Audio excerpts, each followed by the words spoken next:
Qatada rahimahullah says, "Ma ba'ath Allahu nabiyyan illa hasan al-wajh hasan al-sawt." That Allah has never sent a prophet except that that prophet had a beautiful face and a beautiful voice. In the case of the Prophet sallallahu alaihi wasallam, they had never seen anything or anyone as beautiful as him before or after Islam. And with some people, that beautiful external appearance is directly tied to ugly character. In the case of the Prophet ﷺ, as stunning and as beautiful as his appearance was, his character, for which Allah praised him, was even more beautiful. Abdullah ibn Rawaha radiallahu ta'ala anhu, he describes the presence of the Prophet ﷺ. He says, لَوْ لَمْ تَكُنْ فِيهِ آيَاتٌ مُبَيَّنَةٌ كَانَتْ بَدَاهَتُهُ تُنْبِيكَ بِالْخَبَرِ. That if the Prophet ﷺ had nothing but his presence, if he didn't recite anything, if he didn't say anything, you would look at him and you would already know that there was something divinely beautiful about him. And that's why you find all of these stories of people that embraced Islam just by looking at the Prophet ﷺ. Abdullah ibn Salam radiallahu ta'ala anhu, who was the chief rabbi of Medina before the Prophet ﷺ arrived, when he went out to see the Prophet ﷺ, before he said a single word, he said, I looked at his face and I knew that this face, laysa biwajhi kadhab.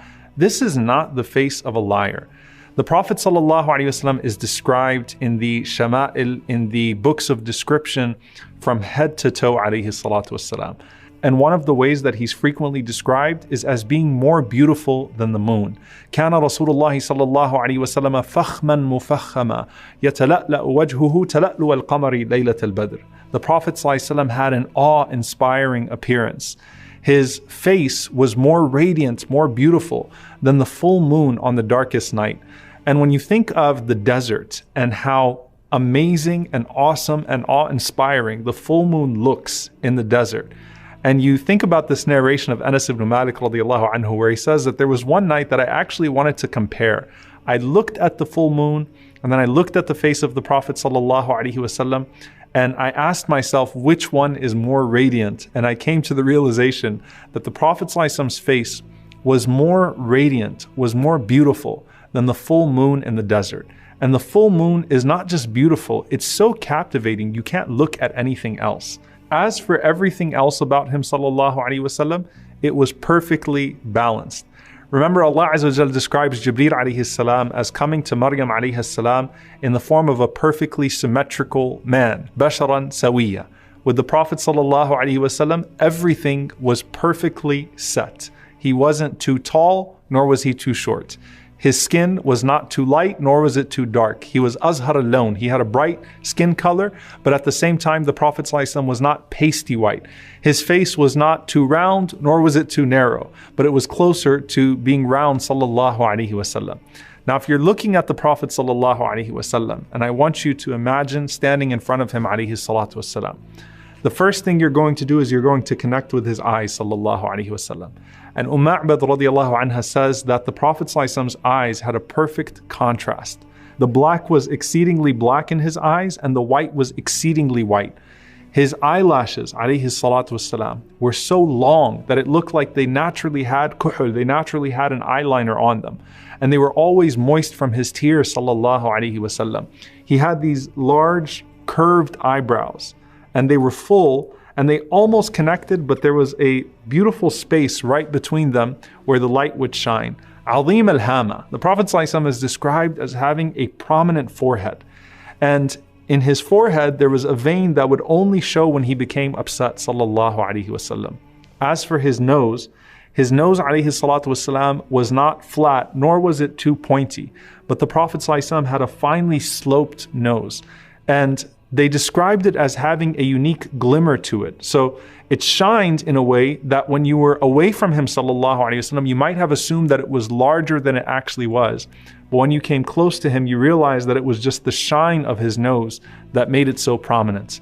When he opened his mouth, sallallahu alaihi wasallam, you would notice his teeth, and they were perfectly set. Remember, he used to use the siwak at least 5 times a day. So his teeth, alayhi salatu wassalam, were described as white as hailstones, and they weren't clustered together. They were set in a way that there was a fine line between each of those teeth. And his mouth, alayhi salatu wassalam, was wide. And he's described as having a perfect articulation. His words were crisp. You could hear everything he said, sallallahu alayhi wasallam. And his voice was melodious, and it had a natural echo to it, sallallahu alayhi wasallam. And his hair, just like everything else, is perfectly in the middle. It wasn't too straight, nor was it too curly. But instead, it was wavy hair. And the Prophet ﷺ would keep it sometimes to his earlobes. Sometimes he would let it go all the way to his shoulders, sallallahu alaihi wasallam. And of course, in times of Hajj and Umrah, he would shave his head, sallallahu alaihi wasallam. He also had a dense, full beard, alayhi salatu wasalam. And the Prophet ﷺ used to comb his hair and he used to comb his beard. And they were fully black. And the Sahaba counted just between 14 and 20 gray hairs in his hair and his beard, sallallahu alaihi wasallam, at the time of his death. So he's 63 and he only had a few gray hairs, sallallahu alaihi wasallam, in his hair and his beard. And they said when he would use oil, sallallahu alaihi wasallam, you couldn't even see them. And when you could see them, they were concentrated right under his lips, sallallahu alaihi wasallam, and on his sideburns, alaihi salatu wasalam. Then you come down to his neck.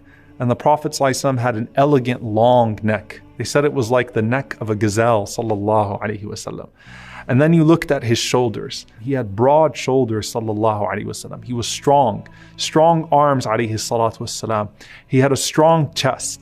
And even until the day of his death, his stomach never extended beyond his chest, sallallahu alaihi wasallam. So he maintained his weight, alaihi salatu wasalam, and he maintained his fitness. The Prophet ﷺ was not a hairy man. So other than his hair on his head and his beard, the Prophet ﷺ did not have much hair on the rest of his body. And he had a little bit of hair on his chest and a line that naturally ran down all the way to his navel, sallallahu alaihi wasallam.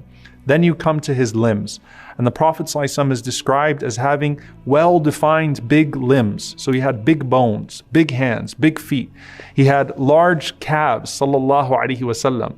And they said that his calves were perfectly round, and then he had absolutely no weight on his heels, alayhi salatu wassalam.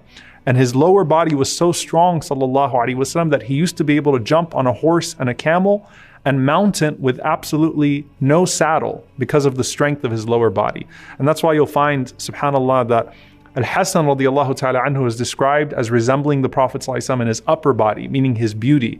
Al-Husayn radiallahu ta'ala anhu is described as resembling the Prophet ﷺ in his lower body because of his strength. He was a warrior radiallahu ta'ala anhu, like his grandfather sallallahu alayhi wasallam.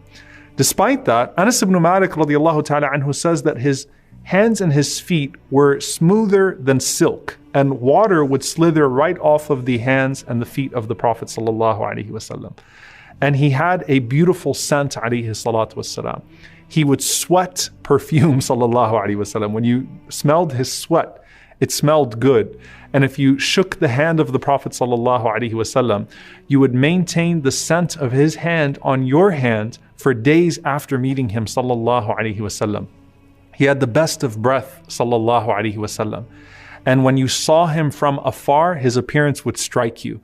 And then when he came close to you, his beauty would overwhelm you in a way that you couldn't stare at him, sallallahu alaihi wasallam.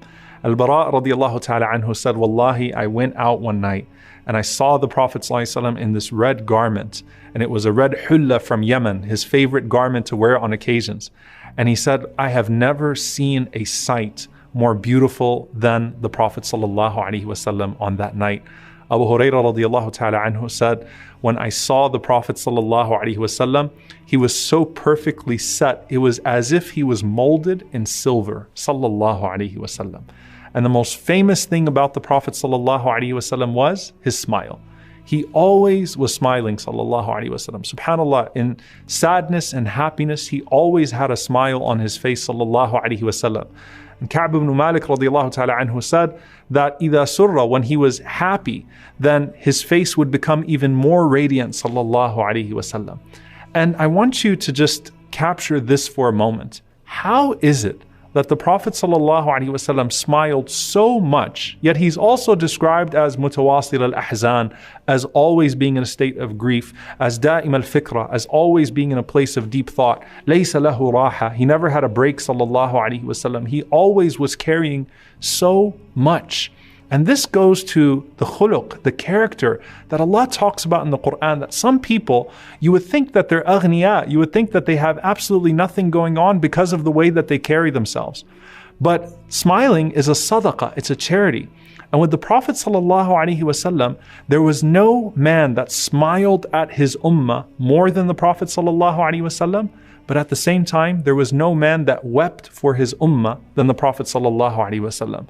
So during the day, in order to bring joy to the people, he smiled ﷺ at them, and that was from his generosity. And during the night, there was no man that would cry more than him ﷺ in front of his Lord, also to bring joy and happiness and relief to his blessed ummah.